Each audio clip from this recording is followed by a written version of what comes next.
أعوذ بالله من الشيطان الرجيم. بسم الله الرحمن الرحيم.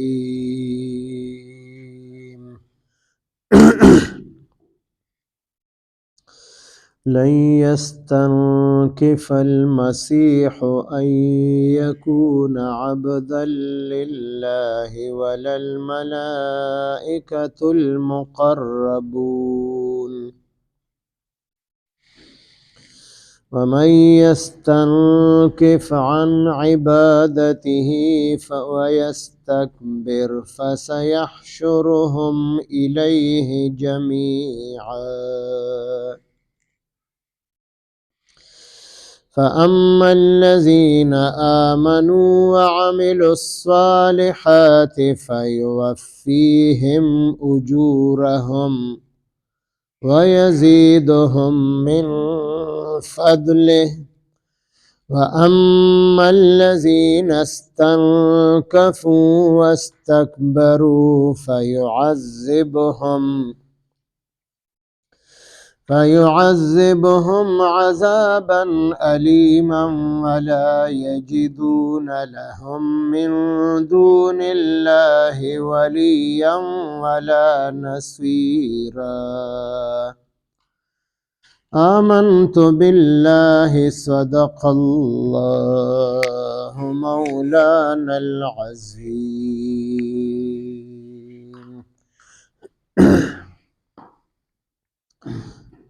سورہ نساء شپږم سپارہ آیات نمبر 172 173. ان مخکې چې کوم آیت مبارک ذکر شو هغې کې اهل کتاب یهودیانو او عیسیانو ته خطاب و چې تاسو په خپل دین کې د حد نه مه تېرېږئ. کم حد الله پاک مقرر کړی دی هغه حد پورې لاړ شئ، خو د هغې نه وړاندې مه ځئ. نه په دین کې به د ځان نه خبرې زیاتوئ او نه به په دین کې د ځان نه خبرې کموئ. بیا د شرک د عقیدې نه الله پاک منع کړل چې د هغې د شرک عقیده وه. کله به عیسی علیه السلام ته د خدای زوی وی او کله به ورته خدای وی او کله به ورته دریم خدای ویلو. نو په هغې ټولو خبرو باندې الله پاک رد وکړو چې حضرت عیسی علیه السلام نه د خدای زوی دی، نه په خپله خدای دی او نه دریم خدای دی، بلکې هغه په خپله باندې په دې ځمکه باندې د خپل عبدیت او د بندګۍ اقرار کړی دی چې د ماشوموالي په حالت کې خبرې وکړي. د لومبنۍ کلمه د هغې په ژبه دا راغلې وه انی عبد الله، زه د الله بنده یم.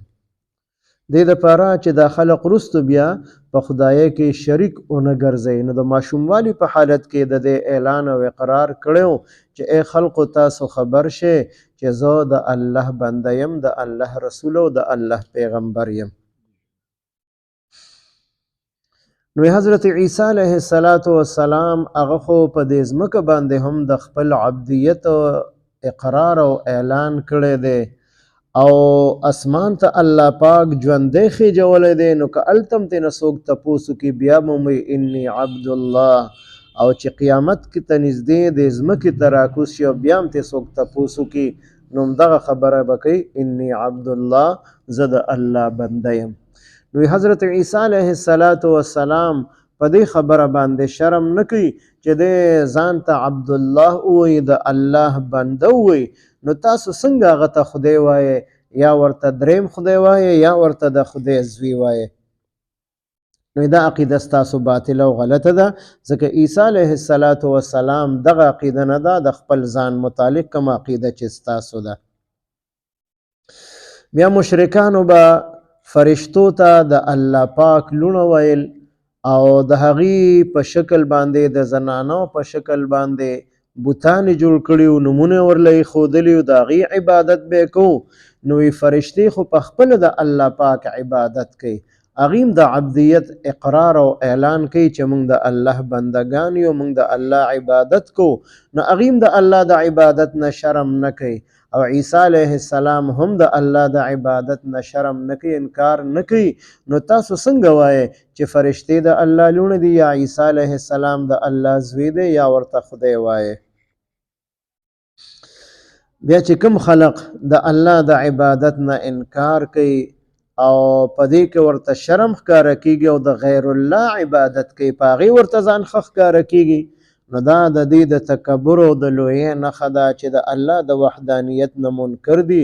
نو قیامت کې به الله پاک په خپل دربار کې په خپل عدالت کې د حساب کتاب د پاره راجمع کی، د الله په عدالت کې به پیشي کیږي او بیا به ترنه الله پاک تپوس کوي. بیا چې کوم خلقو ایمان راوړی دی او نیک اعمال کړي دي، نو د هغې سره د هغې د اجر او د ثواب الله پاک وعده کړې ده چې دې ته به الله پاک د دې اجر او ثواب پوره ورکوي. او د دې اجر او د ثواب نه علاوه چې کوم د دې ایمان او د نیکو اعمالو په بدله کې ورته ملاویږي، اخو د قانون مطابق به ملاویږي، خو الله پاک به ورسره په خپل فضل سره په خپل مهربانۍ سره د هغې نه زیات څه ورکوي چې هغه د الله پاک په علم کې دی چې هغه زیات به څه ورکوي الله پاک مؤمنانو ته. نو یو د مؤمنانو او د هغې د نیکو اعمالو قدر او قیمت ذکر شو چې بدلې به هم پوره ملاویږي او د الله په فضل به ورته زیات هم ملاویږي. او چې کوم خلق د الله په عبادت باندې شرم کوي، د هغې نه انکار کوي، تکبر کوي، نو د هغې دپاره د درناک عذاب ذکر کړی دی، عذابا الیمه. الله پاک به دوی ته درناک عذاب ورکي، او چې کله دوی ته الله پاک عذاب ورکوي نو په دا وخت کې به داسې څوک پیدا نشي چې د دې د الله پاک د عذاب نه دوی بچ کي یا په هغې کې ورته څه کمی وکړي او جنت ته داخل کی. داسې به د دې څوک مددگار او دوست پیدا نشي. لن یستنکف المسیح، هرگز شرم نه کوي حضرت عیسی علیه السلام ان د دې خبرې نه یکونه چې دی وي عبدا لله، بنده د الله پاک دپاره، دی د الله عبادت کوونکی دی، د الله عبادت کوي او خلقو ته هم دعوت ورکړی د دې خبرې چې راشئ تاسو د یو الله عبادت وکړئ. دی چاته نه دي ویلي چې راشئ زما عبادت وکړئ او ما ته خدای ووایه. وللملائکة المقربون، وللملائکة او نو شرم کوي فرشتي د الله پاک د عبادت کولو نه، المقربون چې هغه فرشتي الله پاک ته ډېرې نږدې دي. مقربون د مقرب جمع ده، مقرب معنی ده ډېر نږدې. نو د فرشتو کې د ټولو نه مقرب فرشتي هغه څلور دي: حضرت جبرائیل علیه السلام، حضرت عزرائیل علیه السلام، حضرت اسرافیل علیه السلام، حضرت میکائیل علیه السلام، او دغه شان ټول فرشتي الله پاک ته نږدې دي، خو د څلورو فرشتو درجه پکې ډیره زیاته ده، دې ته ویل شي ملائکة المقربون. نو دغه ملائکة المقربون هغه د الله عبادت کوي، چاته نه وي چې ته راشې تاسو زمونږ عبادت وکړئ.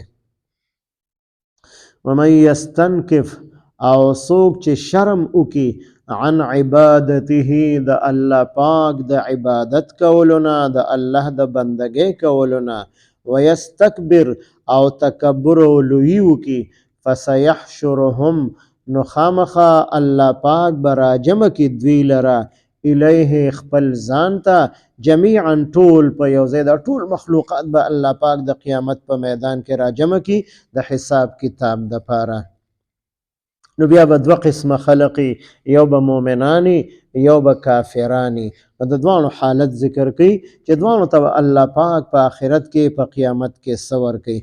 فاما الذین آمنوا، پس هغه کسان چې ایمان راوړی دی، وعملوا الصالحات، او نیک عملونه کړي دي، فیوفیهم اجورهم، نو پوره به ورکړي الله پاک دوی ته بدلې د دوی. اجور د اجر جمع ده، اجر معنی ده مزدوري، بدله، ثواب.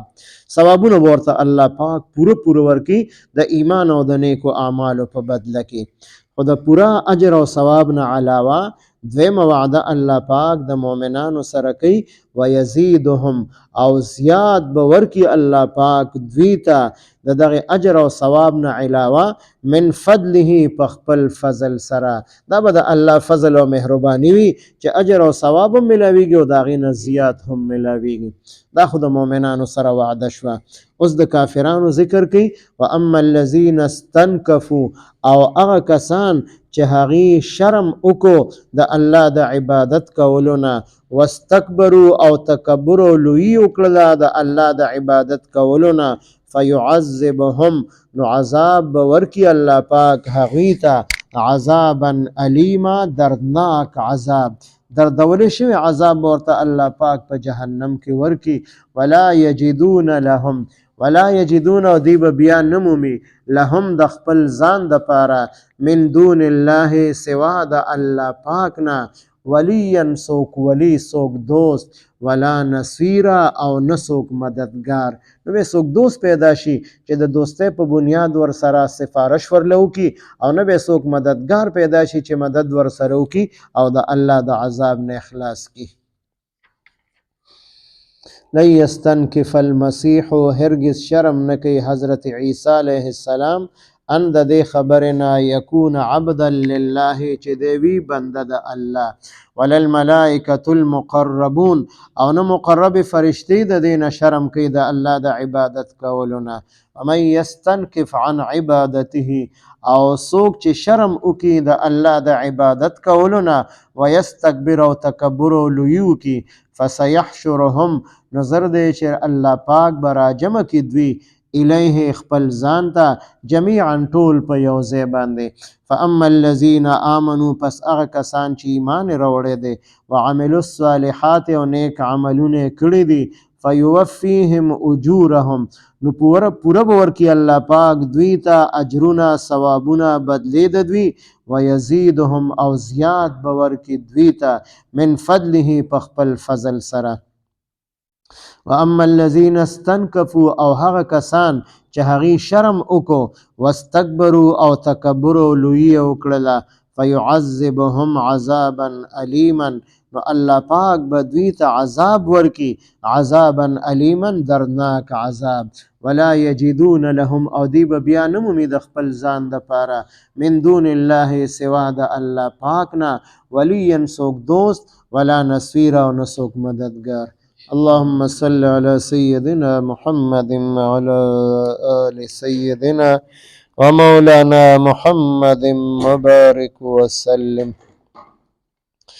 رب اجعلني مقيم الصلاة ومن ذريتي ربنا وتقبل دعاء ربنا اغفر لي ولوالدي وللمؤمنين يوم يقوم الحساب. ربنا اغفر لنا ولإخواننا الذين سبقونا بالإيمان ولا تجعل في قلوبنا غلا للذين آمنوا ربنا إنك رؤوف رحيم. ربنا هب لنا من أزواجنا وذرياتنا قرة أعين واجعلنا للمتقين إماما. وصلى الله تعالى على خير خلقه محمد وعلى آله وأصحابه أجمعين آمين.